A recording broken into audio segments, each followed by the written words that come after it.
Thank you.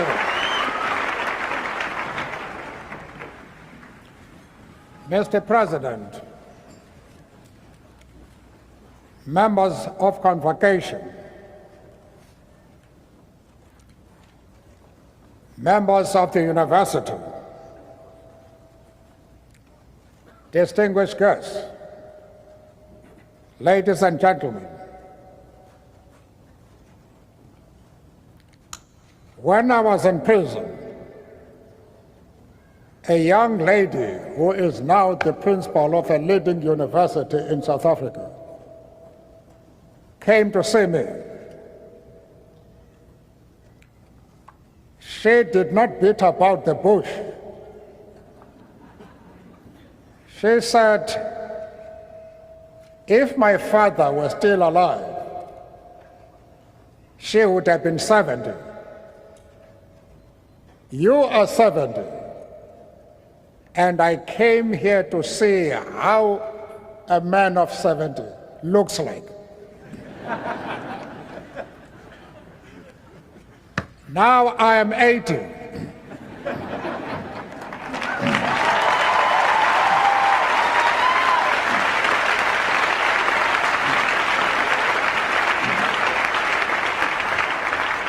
And I'm very encouraged to see so many people who have turned up.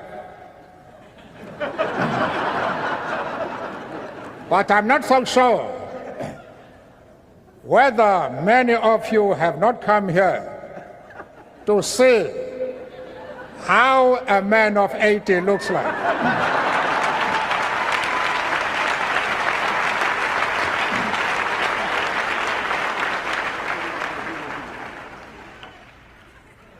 I keep on asking my wife and my colleagues who accompany me to these meetings that they must excuse me from telling the same story. But you will see how appropriate it is for me to repeat the story. That is when I found some place in my country and a lady answered the telephone. I then asked, to whom am I speaking? She said, you're speaking to me. I said, well, lady, I know I'm speaking to you, but what's your name? She said, who are you to ask for my name? What's your name? I say, well, lady, as soon as you tell me your name, I'll tell you mine. But as we argued as to who should tell his or her name, she became very cross. And she said, you seem to be a backward person. Have you passed your matric? Now, matric in our country is a university entry examination. And I said, well, lady, you must be very careful.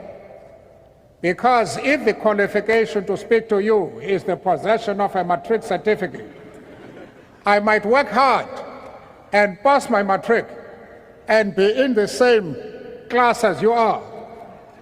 That was treason. She said, you will never be in my class, and bang the telephone. How I wish she were here today.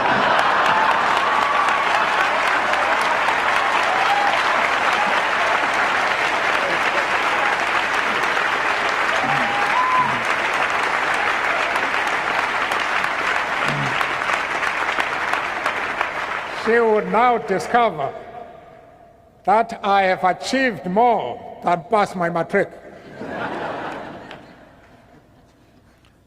Ladies and gentlemen, this may very well be our last official visit to the United States before retiring from office next year.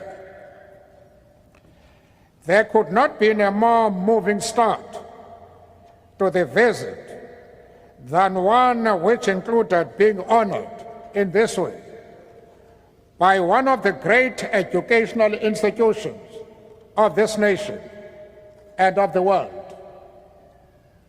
I know that through this award, you are not so much recognizing any individual achievement, but are rather paying tribute to the struggles and achievements of the South African people as a whole.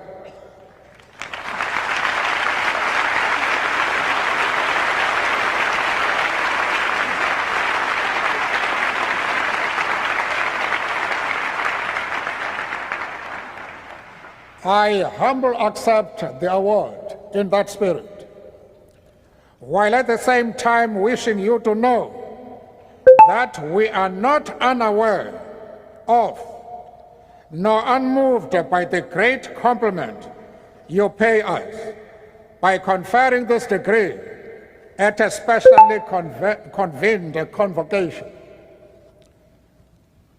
To join George Washington and Winston Churchill as the other recipients of such an award conferred at a specially convened convocation is not only a singular honor, it also holds a great symbolic significance to the mind and to the future memory of this great American institution.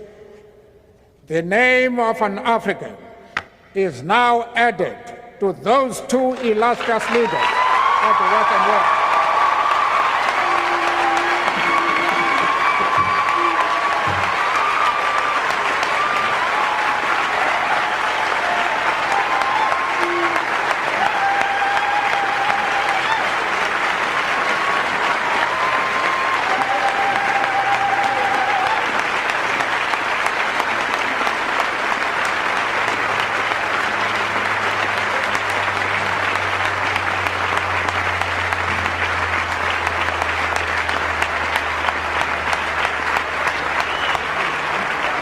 Thank you.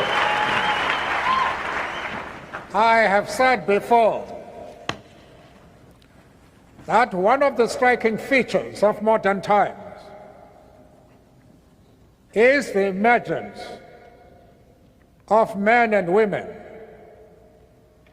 and indeed of institutions that have chosen the world as the theater of their operations,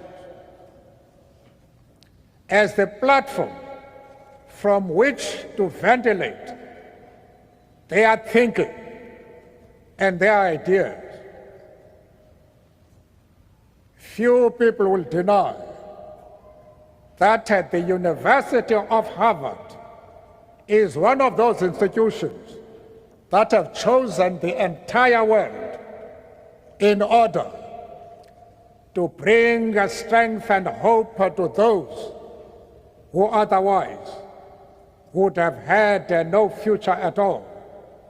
And I wanted to congratulate this university for the sterling effort it has made in order to ensure that those who have been denied opportunities for decades can now share them. If in these later years of a life lived in pursuit of equality, we can at last look upon our own country as one in which citizens, regardless of race, gender or creed, share equal political rights and opportunities for development, we do so with great gratitude towards the millions upon millions all around the world who materially, thank you very much, who materially and morally supported our struggle for freedom and justice. Together with those freedom and justice-loving citizens of the world, we do at the same time, however, note that at the end of this century, a century which humanity entered with such high hopes for progress, the world is still beset by great disparities between the rich and the poor, both within countries and between different parts of the world. If in individual life we all may reach that part of the long walk where the opportunity is granted to retire to some rest and tranquility. For humanity, the walk to freedom and equality seems, alas, still to be a long one ahead. This august institution gains its standing and reputation also from the manner in which it has conducted and continues to conduct itself as an international presence. Wherever men and women of learning and thought gather, its name and work are known. It embodies that spirit of universality which marks a great university. To join the ranks of the alumni is to be reminded of the oneness of our global world. The greatest single challenge facing our globalized world is to combat and eradicate its disparity. While in all parts of the world progress is being made in entrenching democratic forms of government, we constantly need to remind ourselves that the freedoms which democracy brings will remain empty shells if they are not accompanied by real and tangible improvements in the material lives of the millions of ordinary citizens of those countries.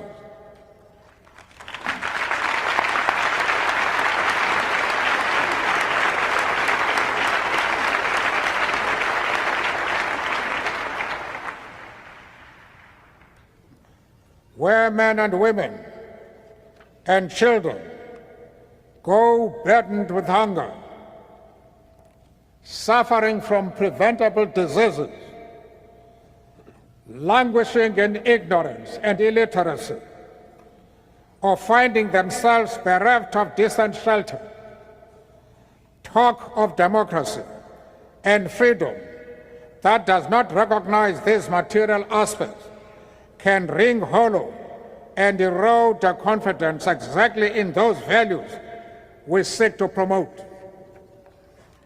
Hence, our universal obligation towards the building of a world in which there shall be greater equality among nations and among citizens of nations.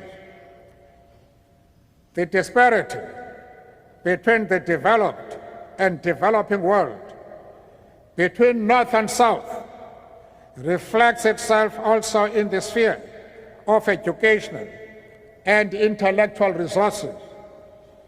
When in Africa we speak and dream of and work for a rebirth of that continent as a full participant in the affairs of the world in the next century, we are deeply conscious of how dependent that is on the mobilization and strengthening of the continent's resources of learning.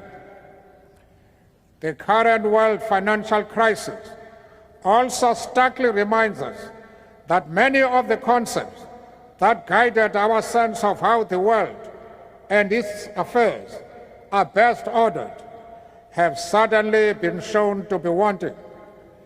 They are seen to have hidden real structural defects in the world economic system.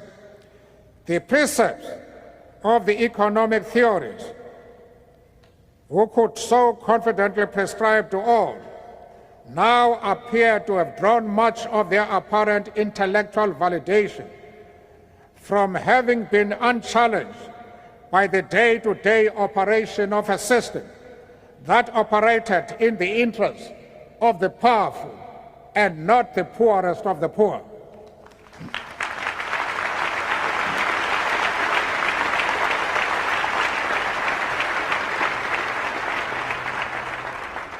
Not only does this crisis call for fundamental rethinking and reconceptualization on the part of the theorists of the North, it more particularly and urgently emphasizes the need for thinkers and intellectuals of the developing world to sharpen their skills and analysis, and for a genuine partnership between those of the North and the South in helping shape a world order that answers to the shared and common needs of all the people, and not just the rich. This university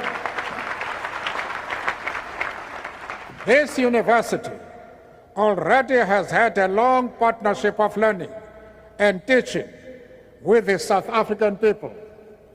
There are many names that one could mention of persons now holding office in government or institutions of civil society who spent a time at Harvard or benefited from programs conducted jointly with this institution. For that, our fledgling democracy, faced with the enormous task of reconstruction and development, owes your institution a great debt of gratitude. As South Africans play their role in helping to conceptualize and give content to the African Renaissance, we continue to draw upon the intellectual skills nurtured and honed here. The United States of America and democratic South Africa have, in the course of these last 4 years, built a relationship of mutual respect and cooperation. Each country, respecting the sovereignty of the other while cooperating as partners. As part of this relationship, the scholars who had the benefit of studying here returned better equipped to deal with the local challenges and problems as Africans. It is therefore a source of great encouragement and inspiration for us to learn about the Emerging Africa's Research Project housed in the newly created Center for International Development at Harvard. Its objective of undertaking an appraisal of Africa's economic, social, and political history, as well as the problems facing the continent, is timely and to be greatly welcomed. That it will be doing this in collaboration with African research institutions and scholars will serve to strengthen and build African intellectual capacity to take charge of its reconstruction and regeneration. I am confident that it will also strengthen and build your own understanding of African reality and your capacity to analyze that reality as part of our shared world. Mr. President, we accept this great honor bestowed upon us today as a symbol of how South Africa and the United States, Africa and the West, the developing and the developed world, are reaching out and joining hands as partners in building a world order that equally benefits all the nations and people of the world. For 300 years, this great institution has served its nation with distinction. We entered the new millennium in the hope that the rich fruits of learning, science, and technological progress will, in this coming century, truly be shared by all in this global village in which we live. We are confident that this institution, of which we are now a proud member, will play a leading role in achieving that. Well, I have given you a glimpse of what some South Africans think of the President. I think it would be unfair to close this address without getting a more vivid picture of what some South Africans think of this man. When I turned 75, a young lady it was reported that there was a young lady of about 5 at the gate of my house. And they say, she wants to see you. I said, let her come in. The security said, Mr. President, she is very cheeky. I say precisely for that reason, let her come in. She came in, and indeed she was a great lady. She did not knock, she did not greet, she just said, how old are you? I said, well, I can't remember. But I was born long, long ago.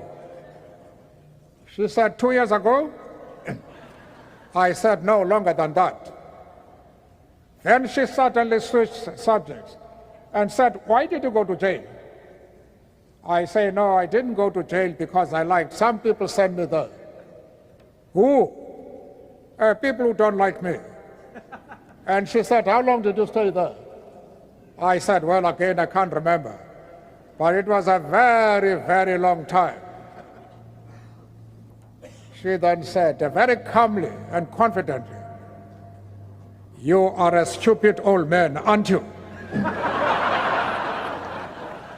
Well, ladies and gentlemen, if you think like that lady, that the address I have delivered here makes me really a stupid man, please be a little more diplomatic than that young lady.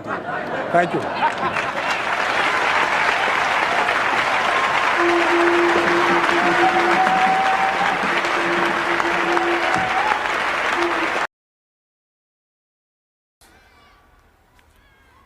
I am privileged to be here today at the invitation of the campaign to make poverty history. As you know, I recently formally announced my retirement from public life and should really not be here. However, as long as poverty, injustice, and gross inequality persist in our world, none of us can truly rest. Moreover, the global campaign for action against poverty represents such a noble cause that we could not decline the invitation. Massive poverty and obscene inequality are such terrible scourges of our time, times in which the world boasts breathtaking advances in science, technology, industry, and wealth accumulation, that they have to rank alongside slavery and apartheid as social evils.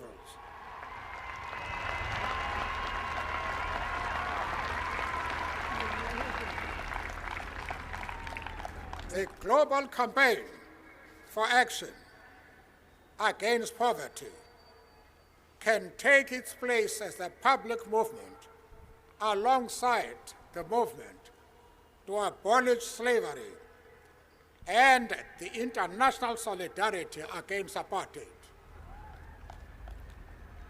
And I can never thank the people of Britain enough for their support through those days of struggle against apartheid.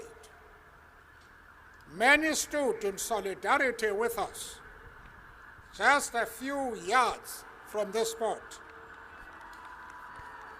Through your will and passion, you assisted in consigning that evil system forever to history.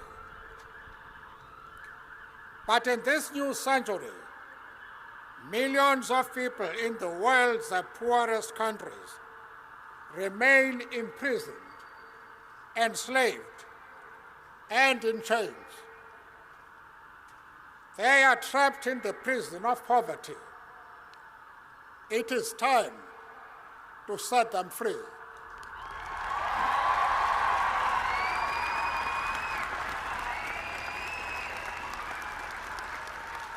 Like slavery and apartheid, Poverty is not natural. It is man-made, and it can be overcome and eradicated by the actions of human beings. And overcoming poverty is not a gesture of charity. It's the protection of a fundamental human right. The right to dignity and a decent life. While poverty persists, there is no true freedom. The steps that are needed from the developed nations are clear. The first is ensuring trade justice. I have said before that trade justice is the truly meaning way for the developed countries to show commitment to bringing about an end to global poverty.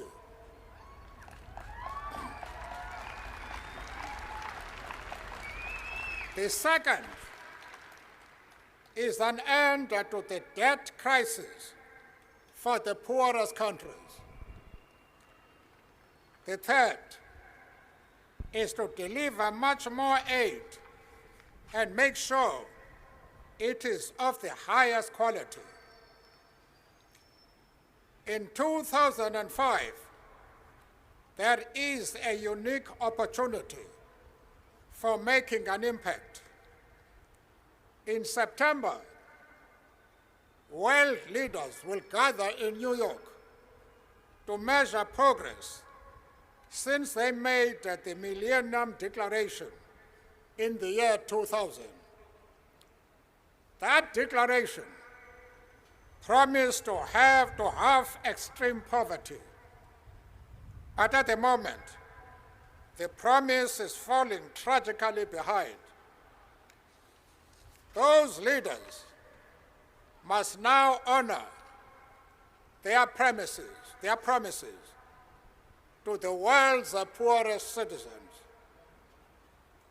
Tomorrow, here in London, the G7 finance ministers can make a significant beginning.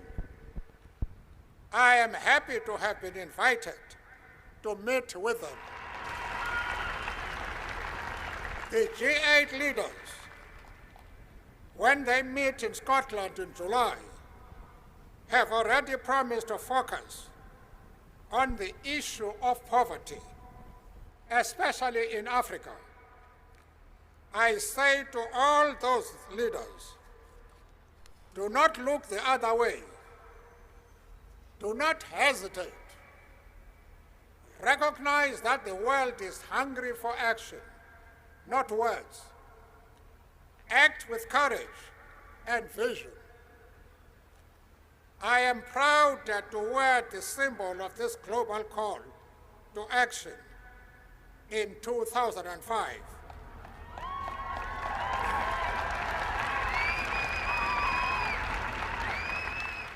This white band is from my country. In a moment, I want to give this band to you, young people of Britain, and ask you to take it forward, along with millions of others, to the G8 summit in July. I entrust it to you. I'll be watching with anticipation. We thank you for coming here. Sometimes it falls upon a generation to be great. You can be that great generation. Of course, the task will not be easy, but not to do this would be a crime against humanity, against which I asked all humanity now to rise up. Make poverty history in 2005.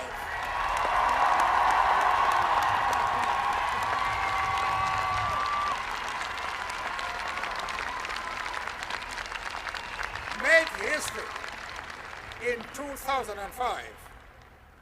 then we can all stand with our heads held high.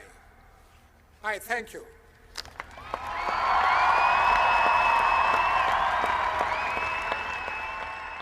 Terima kasih sudah menonton video ini. Jangan lupa pencet tombol like, komen, share dan subscribe. Jangan lupa nyalakan lonceng notifikasi agar kamu tidak ketinggalan video lainnya dari channel ini.